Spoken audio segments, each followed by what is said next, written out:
Hello guys, ఈ రోజుకి RSS 100 years complete చేసింది. మీ అందరికీ తెలిసింది. But what is RSS? RSS అంటే ఏంటి?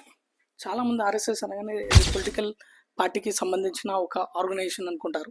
బట్ నా దృష్టిలో ఆర్ఎస్ఎస్ అనేది లైక్ ఒక ఎథిక్స్ నేర్పించే ఒక ఇన్స్టిట్యూట్ అని చెప్తా, ఒక మోరల్ వాల్యూస్ నేర్పించే ఆర్గనైజేషన్ అని చెప్తా, అండ్ ఒక రెస్క్యూ టీమ్ అని చెప్తా. లైక్ డైరెక్ట్గా చెప్పాలి ఆర్ ఇండైరెక్ట్గా చెప్పాలి అంటే ఒక లైక్ ఇండియాకి ఆర్మీ, నేవీ, ఎయిర్ ఫోర్స్ ఎలానో ఒక ఆర్ఎస్ఎస్ అని చెప్తా. ఎందుకంటే ఇండియాలో ఇప్పటి వరకు మనం సాధించిన ఎన్నో విజయాలకి backbone and main key role play చేసింది ఆర్ఎస్ఎస్.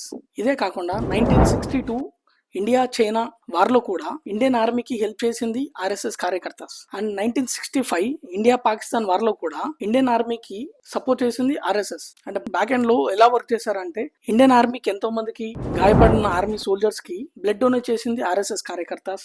అండ్ ఇండియా పాకిస్తాన్ తో వార్ లోనే కాకుండా ఇండియా చైనా వార్ లో కూడా వాలంటీర్షిప్ చేస్తూ ఉంటారు. లైక్ రోడ్ ట్రాక్ చేయడం, వాళ్ళకి ఇండియన్ ఆర్మీకి ఫుడ్ అరేంజ్ చేయడం, లైక్ వాళ్ళకి కావాల్సిన థింగ్స్ ఆన్ టైం కి తెచ్చి ఇవ్వడం, ఇలా వాలంటీర్షిప్ చేసేవాళ్ళు అనమాట. సో ఇదే కాకుండా ఇండియాలో ఇప్పటి వరకు జరిగిన సునామీ, భూకంపాలు అండ్ వరదలు మీ అందరికి తెలుసు, రెగ్యులర్ ఎవ్రీ ఇయర్ మనం చూస్తున్నాం. ఇవన్నిటికీ రెస్క్యూ టీమ్ అనేది మనం మాట్లాడుకుంటాం. రెస్క్యూ టీమ్ వచ్చింది.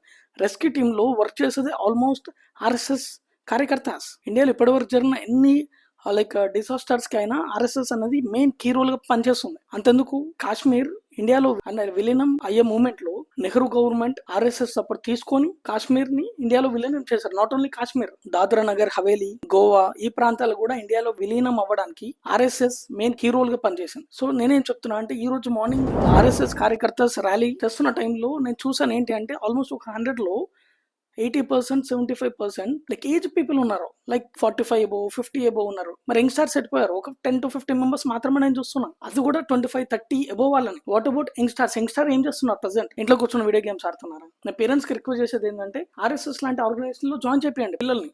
ఎందుకంటే ఆర్ఎస్ఎస్ లాంటి ఆర్గనైజేషన్స్ ఏవైతే ఉంటాయో వాళ్ళు ఎథిక్స్ నేర్పిస్తారు. ఫస్ట్ థింగ్ మీ పిల్లలకు ఒక ఎథిక్స్. అంతెందుకు మీరు ఎక్కడైనా ప్రాబ్లమ్స్, మన ఇండియాలో ఎక్కడ డిసాస్టర్స్ ఏం జరిగినా కూడా ఫస్ట్ ఆర్ఎస్ఎస్ ఫస్ట్ ముందు నిల్చొని ఉంటుంది. ఇవన్నీ ఎక్కడ నేర్చుకుంటున్నారు అంటే ఇవన్నీ ఎథిక్స్ ఆర్ఎస్ఎస్ లో నేర్పిస్తారు. ఆర్ఎస్ఎస్ లో నేర్చుకుని లైక్ ఎథిక్స్ కావచ్చు, like values, discipline, well discipline, ఇవన్నీ కూడా నేను ఆర్ఎస్ఎస్ కార్యకర్తలు చూస్తుంటా. బట్ వేరే యంగ్స్టార్ ఎక్కడ పోతున్నారు? ఇంట్లో కూర్చొని వీడియో గేమ్స్ ఆడుతున్నారా? పేరెంట్స్ ప్లీజ్ సపోర్ట్ చేయండి, ఎంకరేజ్ చేయండి. Thank you.